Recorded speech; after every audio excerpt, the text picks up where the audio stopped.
है दिल्ली की निचली अदालतों में बेतवा शर्मा ने लिखा है, और कोई 400-300 दिन दिल्ली हाईकोर्ट में इस तरह से जमानत को लेकर सुनवाई चलती रही।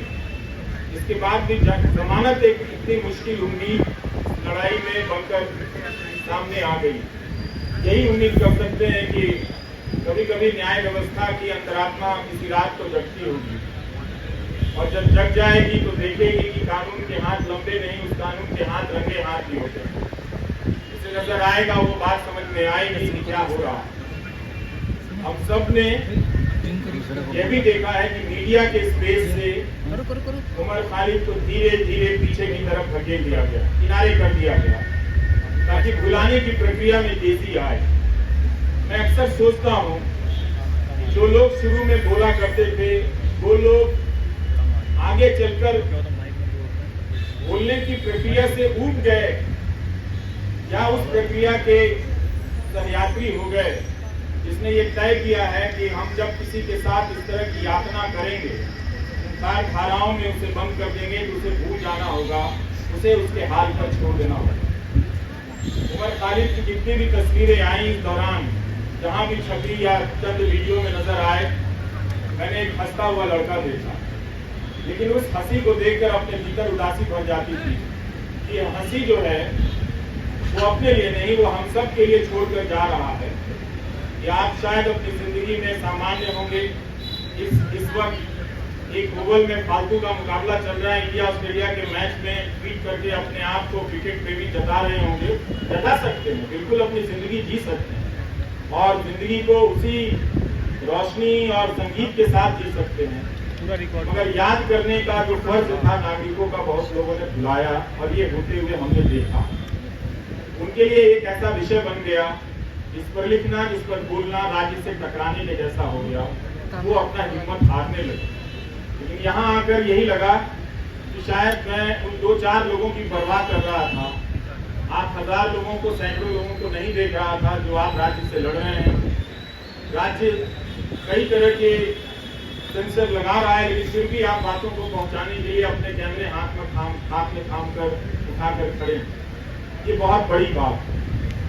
मैं याद करना चाहता हूँ उमर के साथ आज बेतवा शर्मा को भी, जिन्होंने दिल्ली दंगों के मामले में शानदार रिपोर्टिंग की, आज भी की है बेतवा ने, और पहले भी सफूरा के मामले में उन्होंने शानदार रिपोर्टिंग की, और इसकी वजह से लोगों ने जाना कि नताशा नरवाल, देवांगना कालिता, इन सब के साथ क्या हो रहा है। इन्हें जमानत मिली, लेकिन उमर खालिद को जमानत नहीं मिली। इस केस के बारे में इस तरह से आज बेतवा ने लिखा है कि दिल्ली पुलिस की गवाहियों में, उसकी दलीलों में कितने अंतर पाए गए हैं, ये सब डॉक्यूमेंटेड है, और आप सभी को पढ़ना चाहिए कि एक पत्रकार ने, और पत्रकारिता सीखने के लिए भी पढ़ना चाहिए कि अपनी उस बात को कहने के लिए बेतवा शर्मा और उनकी टीम ने कितने हजार पन्नों के दस्तावेजों को पलटा होगा, और उनके वकीलों ने जो उमर के साथ लड़ रहे हैं, उन लोगों ने कितनी कानून की किताबों को पलटा होगा कि इंसाफ और जमानत तक के दरवाजे तक उमर खालिद को ले जाएं। मगर लगता है कि वो दरवाजा, उस दरवाजे तक पहुंचने का रास्ता बहुत लंबा कर दिया जा रहा है, या शायद उमर खालिद के लिए ही बहुत लंबा है, या शोमा सेन के लिए बहुत लंबा है, स्टेन स्वामी के लिए तो दरवाजा कभी उस दरवाजे तक पहुंच ही नहीं पाए, इस दुनिया से चले गए। और भीमा कोरेगांव केस में क्या हो रहा है, ये सब हम सब देख रहे हैं। नेहा मसीह ने कितनी बार इन सब चीजों को याद करने की जरूरत है।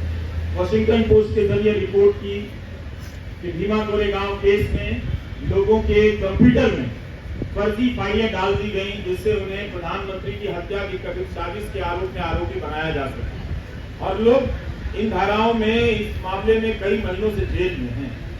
इसलिए उमर को याद करना, उमर के साथ साथ इन तमाम मामलों में बंद कर दिए गए लोगों को याद करना भी है। और ये अच्छी बात है कि रोना विल्सन को कोई याद नहीं कर पाता है, शोमा सेन को कोई याद नहीं कर पाता है। वो कुछ बंदिशें लगी हैं, याद करने वालों ने अपने लिए कुछ कायदा चुन लिया है कि हम इन्हें याद करेंगे, इन्हें याद करने में ज्यादा सुरक्षा है, इन्हें याद करने में ज्यादा खतरा है, तो वो अपनी सुविधा के हिसाब से किसी को याद करते हैं, किसी को याद नहीं करते। तो उसमें उमर खालिद की जगह अब भी ऐसी बनी हुई है, आप लोगों ने बना कर रखा है कि लोग आप लोग उसे याद करेंगे, और जब भी उसे याद करेंगे उसके चेहरे के साथ साथ इन सभी चेहरों का चेहरा सामने आएगा। और आपके पिता SQR इलियासी जी, जब हम अपनी रिपोर्टिंग की दुनिया में कदम रख रहे थे तो आपके पास न जाने कितनी मर्तबा हम लोग अपने कैमरे को लेकर गए हैं, और एक जिम्मेदार नागरिक के तौर पर आपके बयान लेने के लिए मैंने आपकी चौखट पर तमाम बड़ी मीडिया को देखा है, जो अब शायद आपसे दूरी बनाता होगा किसी एहतियात की चिंता में या किसी सरकार की चिंता में, वो जो भी है। लेकिन प्रेस क्लब की ये सभा आश्वस्त करती है कि राज्य के पास ताकत तो बहुत है, लेकिन आप लोगों के पास इरादे भी कुछ कम नहीं है। आप लोग याद कर रहे हैं उसे, इस 1000 दिन को आपने यूं खाली जाने नहीं दिया, याद करके बता दिया कि नाइंसाफियां जहां जहां दर्ज है हम उन्हें पहचानते रहेंगे, उनके बारे में हम लौटते रहेंगे और लोगों को बताते रहेंगे। हम और आप यही काम कर सकते हैं, इस उम्मीद में कि कभी न कभी किसी का ईमान जागेगा, और ईमान जागता है और लोग उन फैसलों को पलट कर देखेंगे, उन गवाहियों को देखेंगे। दिल्ली पुलिस में भी बहुत सारे अच्छे लोग हैं, वो लोग समझेंगे कि उनके हाथ से किस तरह की नाइंसाफी हो रही है। उनकी रातों की नींद भी खराब होगी किसी वक्त में, जब वो खुद किसी नाइंसाफी के दौर से गुजर रहे होंगे, तो अपने द्वारा की गई नाइंसाफियों को याद तो करेंगे ही। हम सब याद करते हैं, वो भी इंसान है, वो भी याद करेंगे। लेकिन उमर खालिद के लिए लगता है कि सब कुछ एक कठोर दरवाजा बना दिया गया है, लकड़ी का ऐसा दरवाजा जहां इंसान नहीं खड़ा है, लकड़ी का कुछ लकड़ी की मूर्तियां ही बनी हुई हैं, वही फैसले ले रही हैं, उनका शायद दिल नहीं धड़कता। हम कोशिश करते रहेंगे कि उमर खालिद के साथ जो मामला है उसको उठाते रहें, आप लोग बोलते रहें। बोलने के लिए बहुत जरूरी है कि इस केस के डिटेल में जाएं, जिस तरह से बेतवा शर्मा ने आज रिपोर्टिंग की है। इतनी बड़ी मीडिया की फौज है इस दिल्ली शहर में, पूरे देश की मीडिया को खत्म कर दिया गया कि दिल्ली में मीडिया है, क्योंकि नेशनल मीडिया है, वो राज्यों और जिलों की परवाह करता है। लेकिन अंत में ये नेशनल मीडिया भी खत्म हो गया, और आज आपके बीच उसकी मौजूदगी नजर नहीं आती। कोई हाथ उठाकर नहीं कह सकता कि हाँ वो यहाँ पर खड़ा है, उसके चैनल पर उसका लाइव प्रसारण हो रहा है। अगर कोई ऐसा है तो उसके लिए ताली बजा दीजिएगा, नहीं तो आप सब अपनी निष्ठा और अपने कर्तव्य निष्ठा के प्रति खुद ही ताली बजा लीजिए, आपके लिए तो कोई आएगा नहीं। जिस ग्रुप में आप लोगों ने इतनी मेहनत की है, बहुत बहुत शुक्रिया कि हम सब ने आज उमर खालिद को याद किया है। ट्विटर पर जिन लोगों ने लिखा है जो यहाँ नहीं आए हैं, उनकी सॉलिडारिटी को भी स्वीकार करना चाहिए, उसे भी मंजूर करना चाहिए, उसे भी एक तरह से उसकी पहचान होनी चाहिए। कैसे तमाम अनजान लोगों के जरिए भी ये बात दुनिया तक फैलती है कि एक नौजवान लड़के को जिसकी PhD, चार्जशीट से पहले अदालतें उसकी PhD पढ़ लें तो उसके बारे में नजरिया बदल सकता है। लोग देख सकते हैं कि वो एक छात्र के रूप में कैसा रहा होगा। उमर खालिद की दोस्त आकांक्षा अपेक्षा प्रियदर्शनी का मैं एक नोट पढ़ रहा था कि जब वो मिलने गई और उमर खालिद ने बताया कि कोविड के दौरान सुप्रीम कोर्ट के आदेश से कई लोगों को जेल से बाहर जाने की इजाजत दी गई, और जब वो लौट कर आए तो उन्होंने पूछा कि आप अभी तक यहीं हैं। मतलब उस महामारी में भी किसी को ये याद रहा कि एक कोई उमर खालिद है जिसे बाहर नहीं भेजना है। उस महामारी में भी उसकी पहचान याद रखी गई, उसकी निशानदेही को याद रखा गया।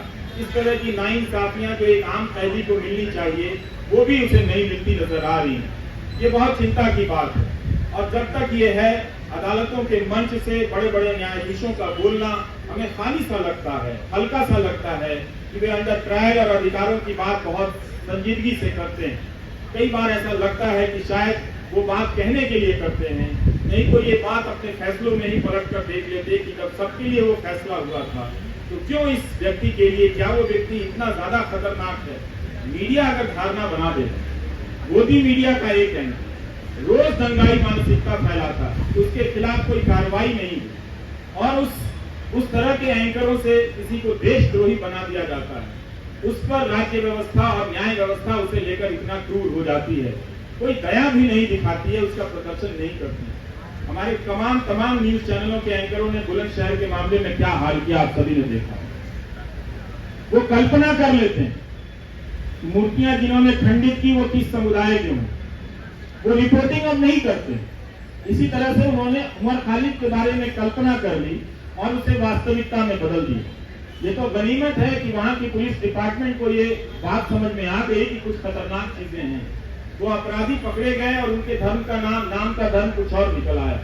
नहीं तो पता नहीं वो एंकर उस घटना के बहाने समाज में कितनी जहर और कितना आग फैला दिया हो, और किस तरह के खेल खेले जा रहे हैं इस तरह से।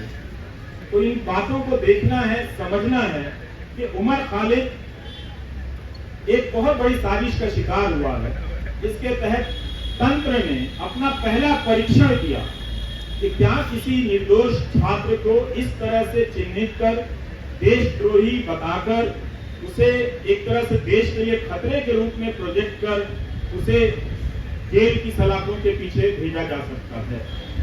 और ये उनका परीक्षण उमर खालिद के मामले को देखकर या भीमा कोरेगांव के केस को देखकर लगता है कि सफल हुआ। सत्ता ने लोक लाज की परवाह भी छोड़ दी। स्टेन स्वामी के निधन के बाद भी उसे कोई फर्क नहीं पड़ा, इसी बात का कोई फर्क नहीं पड़ रहा। यही आज की सरकार का उसकी समझ है या उसकी पहचान है। हम सबको ये नोट करने की बहुत जरूरत है। उन एंकरों को कुछ नहीं होता जो दिन रात दंगा फैलाते, दिन रात अनाप शनाप दूसरे समुदाय के बारे में कहते हैं, लेकिन दंगा भड़काने के आरोप में एक पीएचडी के छात्र को सलाखों के पीछे भेज दिया गया, जिसके मामले में ट्रायल शुरू नहीं हुई है और ना ही चार्जशीट वगैरह सब ये चीजें पेश हुई है, ना जमानत मिली इस मामले। तो हमें इस अंतर को पहचानना है कि कुछ लोगों को दंगा फैलाने की खुली छूट मिली हुई है, गोली मारने के नारे लगाए जा रहे। वो कौन लोग थे जो इस कानून को लेकर आए और आज तक इस कानून को लागू नहीं कर, इस कानून को लागू करने के नियम तक नहीं बनाए गए। लेकिन 2019 के दिसंबर में आप जाकर देखिए लॉ, तो इस तरह से सब कोई चिल्लाता था, चीखता था सरकार की तरफ से कि इस कानून को सूर्योदय से पहले ही लागू हो जाना चाहिए, ताकि दिन के निकलने से, सूरज के निकलने के साथ ही हम सब इसे लागू करें और देश को बचा लें। मगर अब उस कानून का नाम वो उन इलाकों में ही जाकर नहीं लेते। अब उस कानून का खौफ मणिपुर में भी पैदा हो गया। वहां भी कुकी जनजाति के लोग इस बात से चिंतित है, घबराए हुए हैं कि क्या कहीं ऐसा होगा कि हमें भी एनआरसी की यातनाओं से गुजरना हो। तो मणिपुर को लेकर देख लीजिए या दिल्ली दंगों को लेकर, जिसकी जवाबदेही तय होनी चाहिए थी गृह मंत्री की, उनकी जवाबदेही तय नहीं, आज तक तय नहीं। गोली मारने के जो नारे लगा रहे थे, उनका मंत्रिमंडल में प्रमोशन हो जाता है। सुप्रीम कोर्ट को कहना पड़ा दिल्ली पुलिस से कि ये जो नारे लगा रहे हैं वो मेडिकल प्रिस्क्रिप्शन नहीं है। इसके बाद भी जो व्यक्ति शांति की अपील करता रहा, शांति की बातें करता रहा, वो दंगों की साजिश के आरोप में जेल में इस तरह से बंद कर दिया गया। तो इस 1000 दिन को आप याद रखें। ये 1000 दिन सिर्फ उम्र के नहीं है, ये 1000 दिन भारतीय नागरिक समाज, न्याय व्यवस्था के अफसोस के दिन भी हैं, उनके शर्म के भी दिन। नमस्कार, थैंक यू।